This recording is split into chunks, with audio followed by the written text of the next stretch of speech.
So welcome back guys आज हम देखने जा रहे हैं यूज़ डिबगर वैल्यू हुक जो हमारे पास अवेलेबल है वो हम कैसे यूज़ करते हैं, उसके यूज़ केसेस क्या हैं और यूज़ डिबगर हुक जो है हम कहाँ कहाँ यूज़ करते हैं। मतलब कि हमारे पास इंडस्ट्री में ये समझा जाता है कि हमारे पास जब हम कस्टम हुक्स बनाते हैं या फिर अपने फैसिलिटी के लिए एप्लीकेशन की परफॉर्मेंस को इन्हेंस करने के लिए कस्टम्स हुक जो बनती है उसको डीबग करने के लिए हमारे पास use debug value hook use होती है। अब यूज़ डीबग वैल्यू हुक हमारे पास क्या बेनिफिट्स प्रोवाइड करती है और यूज़ डीबग वैल्यू हुक को हम क्यों यूज़ करते हैं, किस पर्पसेस के लिए यूज़ करते हैं, ये जानना बहुत ज़रूरी है। अब यहाँ पे हमारे पास यूज़ डिबग हुक जो है वो यूज़ स्टेट हुक के साथ और यूज़ मेमो हुक के साथ भी यूज़ की जाती है। अब यहाँ पे चलते हैं अपनी कोड की स्क्रीन पे और देखते हैं कि हम कैसे उस डीबग हुक वैल्यू हुक को यूज़ करते हैं। तो चलिए स्टार्ट करते हैं।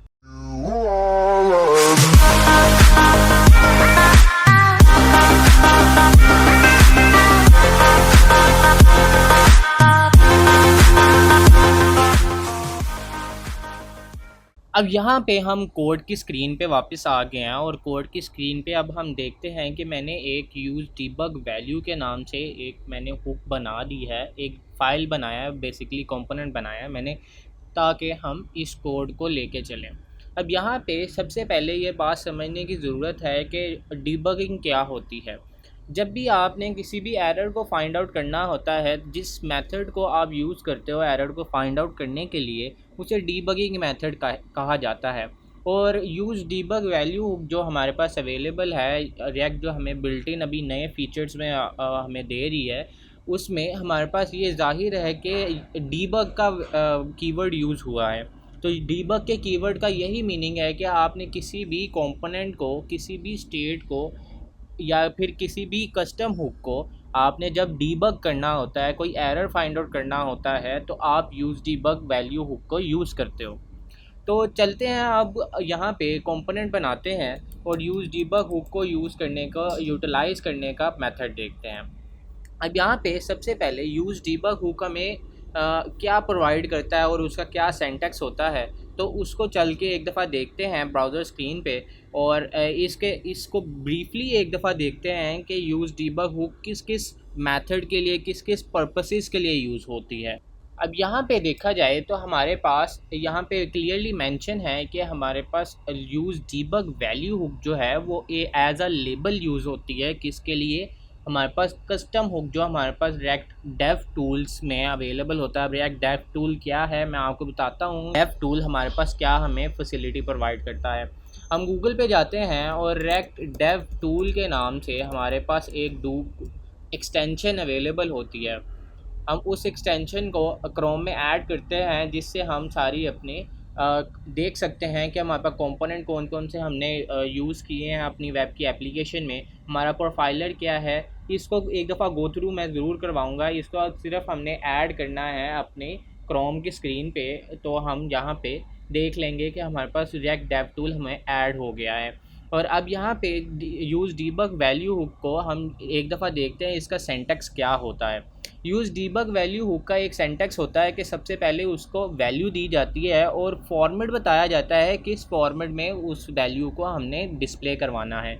अब यहाँ पे ये हमारे पास सिंपल सा सिंटैक्स है कि इज़ ऑनलाइन हमारे पास अगर अवेलेबल है तो हमारे पास ऑनलाइन वो दिखाए, वरना हमारे पास ऑफलाइन दिखाए। हमने ये वैल्यू को सेट कर दिया और उसका फॉर्मेट भी हम बता देते होते हैं कि वो एक ऑब्जेक्ट के अंदर आएगा, एक अरे के अंदर आएगा वो चीज़ जो हम डिस्प्ले करवाने चाह रहे हैं एज अ डीबगिंग पर्पसेस के लिए। अब यहाँ पे हम कोड की स्क्रीन पे वापस आ गए हैं और कोड की स्क्रीन पे हम देखते हैं कि हम ये यूज़ डीबग हुक की एक कस्टम हुक बना के पहले देखते हैं कि यहाँ पे ये क्लियर भी कर सकते हैं कि हम कस्टम हुक को कैसे बनाते हैं।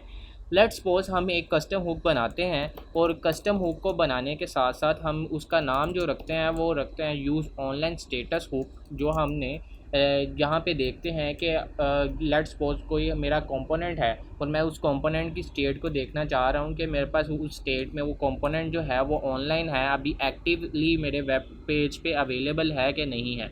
तो इसके लिए हम यहाँ पे वो कोड लिख रहे हैं। और यहाँ पे अब हम देखते हैं कि हम एक यूज़ स्टेट के साथ हम स्टेट बनाते हैं, स्टेट का स्निपेट हम यूज़ करते हैं और इसके साथ साथ इस ऑनलाइन का एक हम स्टेट बनाते हैं। और यहाँ पे जैसे मैंने आपको बताया कि कन्वेंशन बताई जाती है कि सेट जब हमने एक फंक्शन लिखना होता है यूज़ स्टेट का, तो हम यहाँ पे उसका पहला वर्ड जो है वो कैपिटल लिखते हैं। अब यहाँ पे इधर मैं फॉल्स दे देता हूँ क्योंकि हमने यहाँ पे ट्रू फॉल्स की गेम खेलनी है यहाँ पे। और यहाँ पे देखा जाए तो उसके बाद हम क्या करते हैं, हम ये लेट्स सपोज देखते हैं कि हम ईच 2 सेकंड पे या फिर ईच 3 सेकंड पे ये चेक करते हैं कि हमारे पास जो कंपोनेंट में हम ये यूज़ करने लगे हैं हुक, वो कंपोनेंट जो है वो एक्टिव है हमारे पेज पे कि नहीं है। ये हमारे पास यूज़ डीबग हुक का एक एफिशिएंट एग्जांपल है जो कि हमारे पास हमें गो थ्रू करवा देगी कि यूज़ डीबग हुक हम किस पर्पस के लिए यूज़ करते हैं। अब यहाँ पे यूज़ अफेक्ट हुक भी हमारे पास यहाँ पे यूटिलाइज़ होगी और यूज़ अफेक्ट हुक को हम यहाँ पे ऐसे रख देते हैं और इसकी डिपेंडेंसी अरे में हम अभी कुछ नहीं देते। उसके साथ साथ हम यहाँ पे एक कोड लिखते हैं। अब यहाँ पे हमने देखना है कि हमारे पास 2 सेकंड बाद हमने चेक करना है कि हमारा जो कंपोनेंट, जिस कंपोनेंट में हमने ये हुक जो बना रहे हैं उसको हमने यूज़ करना है, तो उस कंपोनेंट की अभी स्टेट क्या है, आया वो स्टेट ऑनलाइन है या ऑफलाइन है। तो इसके लिए हम एक वेरिएबल बनाते हैं टाइम आउट के नाम से। और टाइम आउट के नाम से हमने वेरिएबल बनाया जिसके अंदर हम सेट टाइम आउट जो हमारे पास फंक्शन अवेलेबल होता है उसको हम यूटिलाइज़ करते हैं। यहाँ पे लेट्स सपोज हम 2 सेकंड का डिले दे देते हैं कि 2 सेकंड बाद, ईच 2 सेकंड बाद ये चेक करिए कि हमारे पास जो कंपोनेंट, जिस कंपोनेंट में हम ये यूज़ करने जा रहे हैं वो कंपोनेंट ऑनलाइन है या ऑफलाइन है। और अब हम यहाँ पे देखते हैं कि हमारे पास, हम पहले प्रीवियस वाला देखते हैं कि हमारे पास प्रीवियस क्या अवेलेबल है। लेट्स सपोज हमारे पास स्टेट में फॉल्स अवेलेबल है, तो हमारे पास प्रीवियस में क्या आएगा, वो फॉल्स आएगा। अब यहाँ पे मैंने आपको बताया था कि यूज़ स्टेट हुक में कि हमारे पास जब हम स्टेट का फंक्शन यूज़ करते हैं तो स्टेट के फंक्शन के अंदर ही हम यहाँ पे एक एरो फंक्शन लगा के हम अपनी जो डिज़ायर वैल्यू है उसको यूटिलाइज़ भी कर लेते हैं।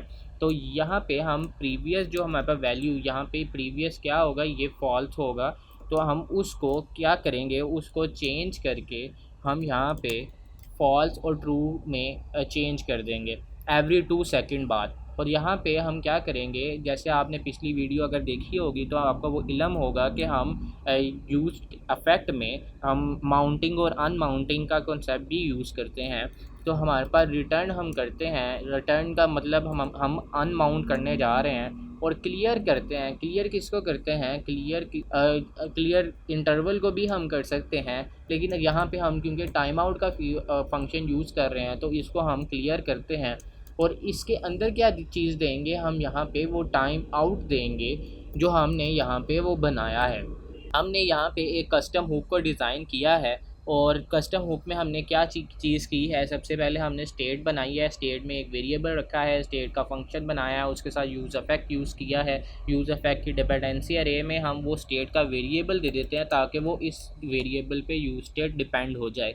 उसके साथ साथ हमने इसके अंदर सेट टाइम आउट का एक फ़ंक्शन यूज़ किया है, उसके अंदर हमने स्टेट जो फंक्शन सेट इज़ ऑनलाइन का जो हमारे पास फंक्शन है, उस फंक्शन को हमने एक प्रीवियस का जो हमारे पास स्टेट होगी उस प्रीवियस स्टेट को चेंज किया है डिज़ायर स्टेट में, जो हमने चेंज करना है ट्रू और फॉल्स में। और उसके बाद जब हमने अनबाउंडिंग का लाइफ साइकिल यूज़ करना था तो हमारे पास हमने रिटर्न किया है और रिटर्न का में एक एरो फंक्शन यूज़ किया है। और एरो फंक्शन के अंदर हमने ये जो हम सेट टाइम आउट को यूज़ कर रहे हैं उसको हम यहाँ पे क्लियर कर रहे हैं। क्लियर किसको कर रहे हैं, क्योंकि हमने सेट टाइम आउट को यहाँ पे एक वेरिएबल के अंदर सेव करवाया है, तो यहाँ पे हम उस वेरिएबल को पास कर रहे हैं।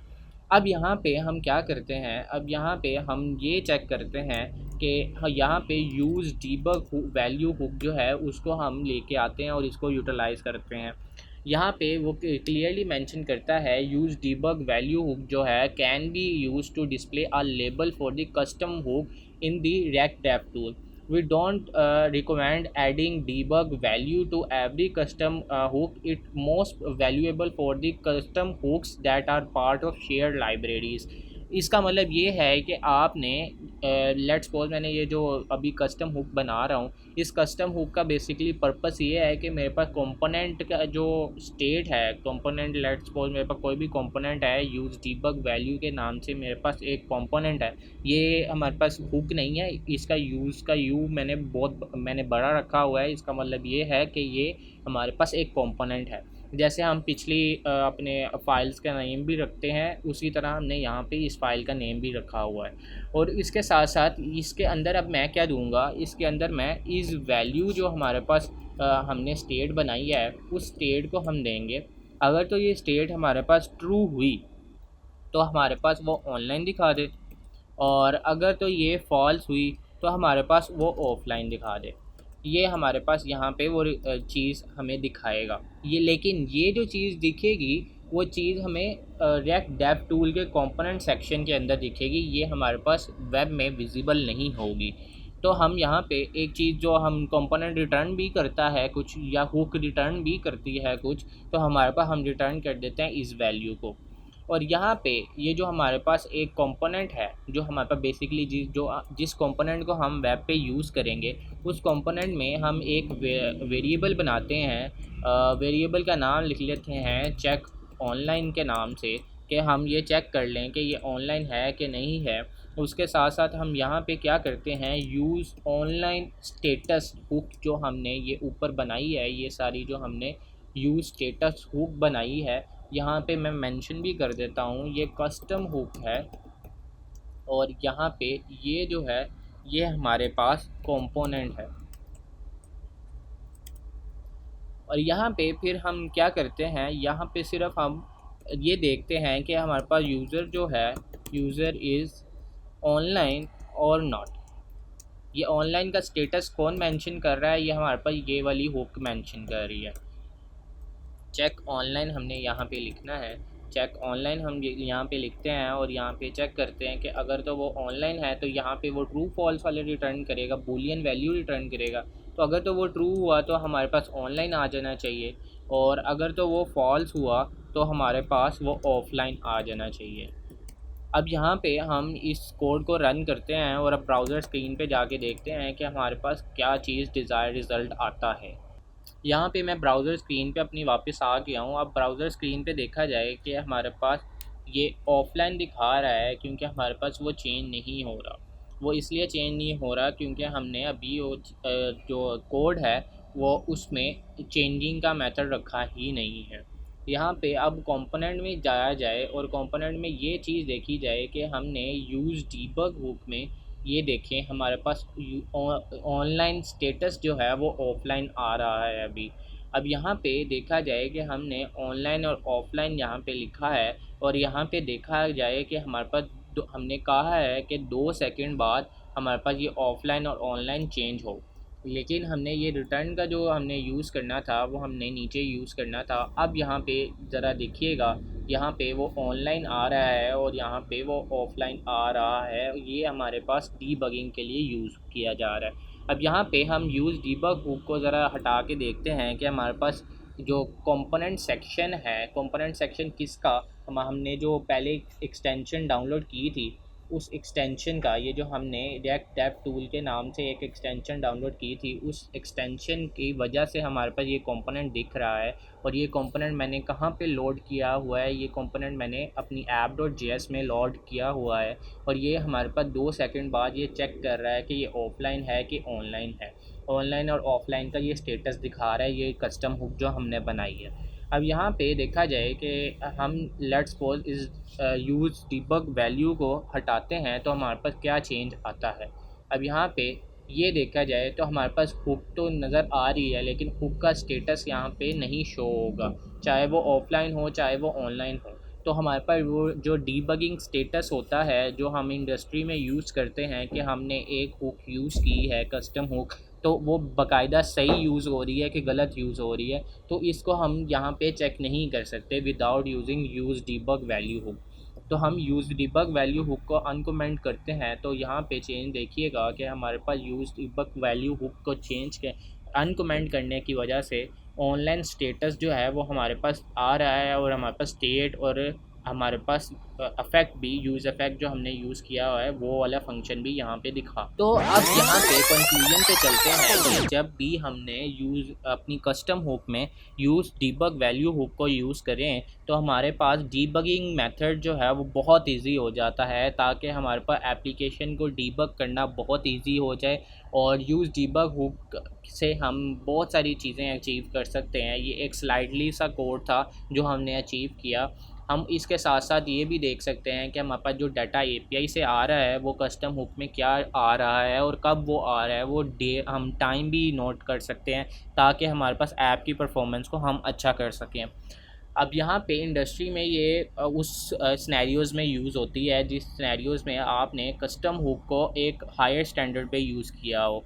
मतलब कि आपने यूज़ मेमो हुक को बहुत ज़्यादा यूज़ किया हो और यूज़ मेमो हुक की एक कस्टम हुक बना दिया हो। लेट्स सपोज आप चाहते हैं कि किसी भी कंपोनेंट में यूज़ मेमो हुक को यूज़ कर लिया जाए, तो आप जब यूज़ मेमो हुक को किसी भी कंपोनेंट में यूज़ करना चाहेंगे तो आप डीबगिंग के मेथड के लिए आप यूज़ डीबग वैल्यू हुक की इस स्टेटमेंट को ज़रूर लिखेंगे। इसके अंदर हमारे पास डाटा भी आ सकता है और डाटा के अलावा भी बहुत सारी चीज़ें आ सकती हैं।